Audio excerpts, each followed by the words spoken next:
Bonjour et bienvenue dans le podcast Apprenti Sage, qui t'aide à faire un pas vers toi pour te rencontrer et enfin vivre pleinement qui tu es. Je m'appelle Marine Pellemard et je suis naturopathe et hypnothérapeute.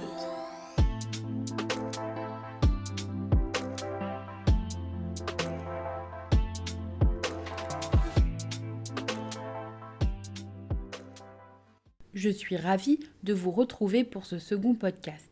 Je tiens à vous remercier de vos retours pour le premier qui ont été très agréables. J'ai toutefois pris note d'avoir parlé trop vite et je tâcherai dorénavant de parler plus lentement.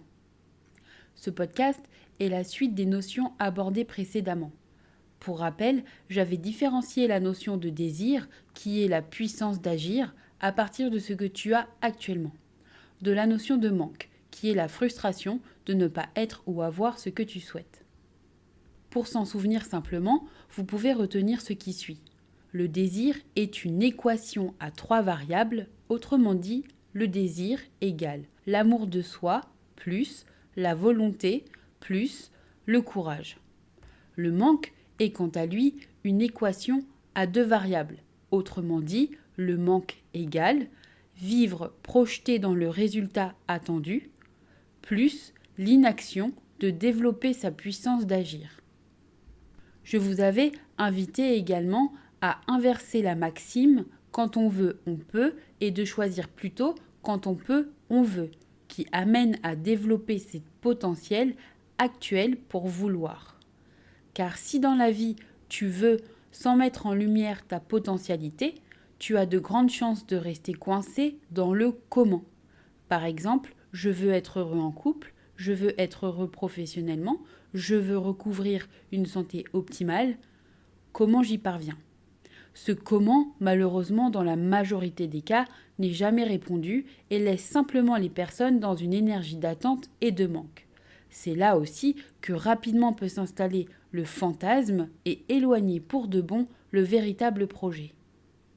Le fantasme n'a pas pour vocation à être réalisé. C'est un scénario imaginé, alimenté consciemment et inconsciemment par vos désirs pour échapper à la réalité. C'est une soupape. Le fantasme est nécessaire, mais attention à ne pas le remplacer par tous vos projets. De risque de rester complètement figé et de développer un trop grand écart entre rêve et réalité. Ce podcast a pour but de t'aider à développer tes projets, car ces derniers sont réalisables dans ton expérience de vie.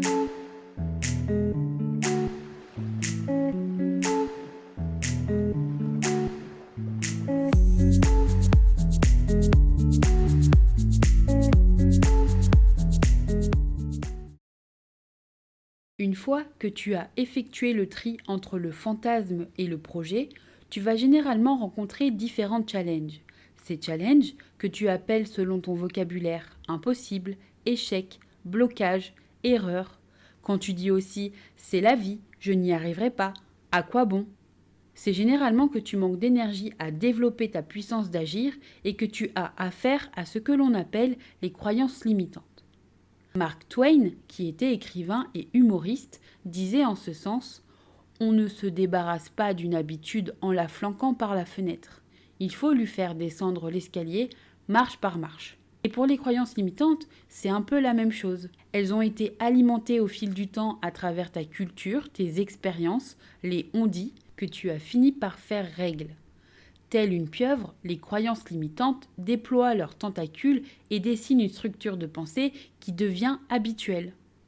Que l'on soit clair dès le début, la seule façon de lever la limitation de ces croyances, c'est l'action.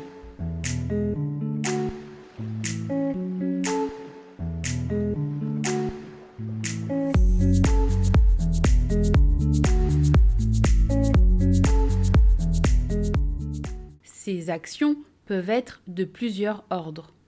Dans ce podcast, je t'en propose 3. La sollicitation paradoxale. Vous connaissez sans doute cette maxime attribuée à Albert Einstein qui dit que la folie, c'est de faire toujours la même chose et de s'attendre à un résultat différent. Comprenez qu'il y a une symétrie entre votre comportement et votre résultat. L'objectif de la sollicitation paradoxale et de cesser vos tentatives de solutions qui n'ont pas fonctionné. L'arrêt de ces tentatives amène paradoxalement un nouveau cadre favorable à votre situation. Pourquoi ? Parce que vous transcendez la résistance en poussant dans le sens du courant et non en le contrant par vos solutions mises en place. Exemple, je veux perdre du poids. Ma stratégie va être d'essayer un énième régime, sans remettre en question la connaissance spécifique que j'ai de mon propre métabolisme. Mais lorsque je mets en place la sollicitation paradoxale, j'arrête d'essayer les régimes et je décide de prendre connaissance de mon propre métabolisme.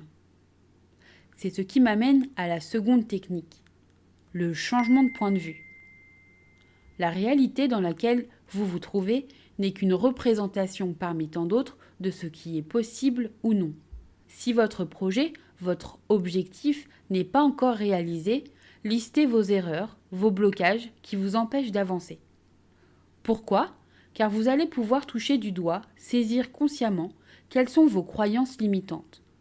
Une fois listées, vous pouvez un pas après l'autre les transformer en levier de changement et non plus les concevoir comme un mur infranchissable. Exemple. Je suis persuadée de voir le chiffre 6, tandis que mon compagnon y voit un 9. Le changement de point de vue permet d'appréhender une nouvelle réalité. C'est lâcher la certitude d'avoir raison et d'ouvrir votre champ de perception en assimilant consciemment qu'il est possible de voir et de penser différemment. Cela va vous amener à agir autrement. Enfin, voici la troisième technique qui est la prise de risque. Il existe une loi qui ne dépend d'aucun facteur extérieur à vous ni de votre environnement. C'est la loi d'Hormèse. Cette loi vous replace au centre de votre monde. Elle vous demande de pousser vos limites, de vous mettre au défi par un entraînement progressif afin de vous renforcer. Atteindre un objectif, concrétiser un projet demande d'être en mouvement et donc fait appel à beaucoup d'énergie. Si votre jauge de vitalité n'est pas assez haute, vous risquez à chaque fois que vous entreprenez quelque chose de le lâcher au cours du chemin. En vous exposant en conscience, un pas après l'autre, vous travaillerez votre solidité, vous aiguiserez vos capacités, vous vous sentirez exister et surtout, vous vous replacerez vous-même à la place qui vous revient. Exemple, j'ai toujours voulu faire partie d'un groupe de danseurs hip-hop, sauf je ne danse devant personne et je ne connais aucun danseur. Résultat, je ne me sens pas légitime de réaliser mon projet. La prise de risque à travers la loi d'Hormèse va t'inviter progressivement à le réaliser. Chaque jour, aménage-toi un moment dans lequel tu vas danser, ce qui donne un véritable rythme à ta passion.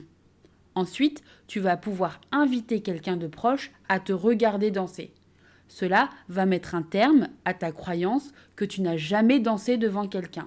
Puis, par exemple, tu vas contacter une communauté de hip-hop avec laquelle tu vas pouvoir échanger sur ta passion. C'est vulgairement dire que je sors de ma zone de confort. Cependant, je sors de ma zone de confort graduellement. Vous l'aurez compris, le but de ces 3 techniques est de planifier des actions progressives afin d'entrer au cœur de tes croyances limitantes, animées généralement par l'ignorance de ce que tu es capable réellement d'accomplir. En combinant la sollicitation paradoxale, qui te permet de mettre fin à tes tentatives de solutions qui ne mènent nulle part. Puis, le changement de point de vue, qui te permet l'élargissement de ton champ de perception. Et enfin, la prise de risque par la loi d'Hormèse, qui te permet d'agrandir ton exposition de façon progressive pour développer ta force.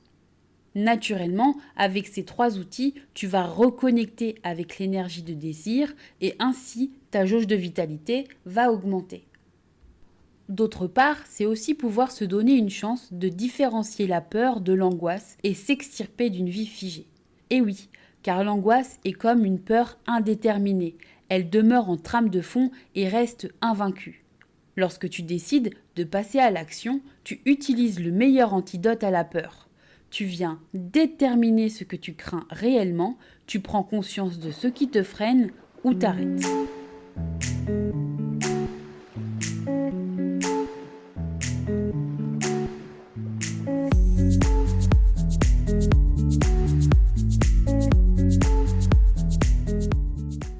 Je vais maintenant te proposer des exercices pratiques afin de développer ta puissance d'agir vers ce que tu souhaites. Voyons un exercice sur le premier pilier du désir, l'amour de soi.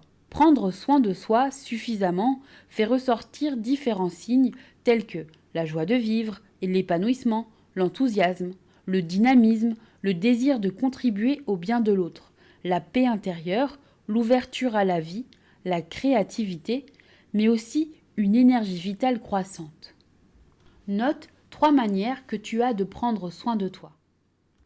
Ensuite, trouves-tu que la fréquence de ces actes est-elle suffisante? Maintenant, voyons un exercice sur le second pilier du désir, la volonté. La volonté, c'est vouloir et tendre à manifester quelque chose par une décision. Note 3 décisions que tu as faites sans revenir dessus. Est-ce que pour toi, c'est facile ou difficile de te positionner? D'ailleurs, quelle est la prochaine décision que tu souhaites prendre et qui va t'aider à réaliser ton projet? Enfin, voyons un exercice sur le dernier pilier du désir, la motivation. Comment parler de motivation sans discipline? La discipline va rythmer ta puissance d'agir car elle va t'aider à planifier de façon concrète ce que tu souhaites. Pour cela, note le temps alloué à ton projet.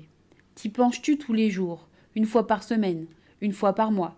D'ailleurs, lorsque tu y penses, développes-tu des stratégies pour y arriver ou te concentres-tu sur le fait que ce soit impossible? Dès lors que tu relèves une impossibilité, trouve son contraire pour la braver. N'hésite pas à imaginer des moyens allant du plus banal au plus farfelu. Le but étant d'apprendre à envisager d'autres voies que celles que tu as et que tu connais. Il ne s'agit pas forcément de les emprunter, mais de les avoir en tête en cas de besoin et de s'entraîner à en créer de nouvelles. Nous voilà arrivés à la fin du podcast. J'espère que les axes développés sur le désir et la potentialité de réaliser ce que tu veux vraiment t'ont permis de distinguer le fantasme du projet et à identifier tes croyances limitantes et à les transcender. Dans les jours qui arrivent, les thérapeutes d'être la rencontre, à savoir Jérôme, Bruno et moi-même, nous vous proposons de participer à notre capsule mensuelle Zoom dans laquelle nous échangeons sur les thèmes abordés et répondons à vos questions pour vous aider à avancer. Vous retrouverez toutes les informations sur nos réseaux Facebook et Instagram Être la rencontre. Il ne me reste plus qu'à vous souhaiter une excellente journée.